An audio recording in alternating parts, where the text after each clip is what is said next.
রবিবারের বাজার চলে এসেছে। কী এসছে একটু আপনাদের সঙ্গে শেয়ার করলাম।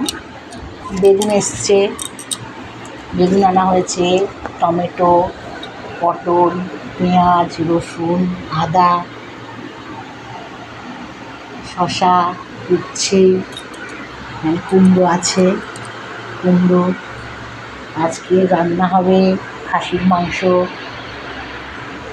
মাটন। আলু কেটে রেখে দিয়েছি, মাটন রান্না করব।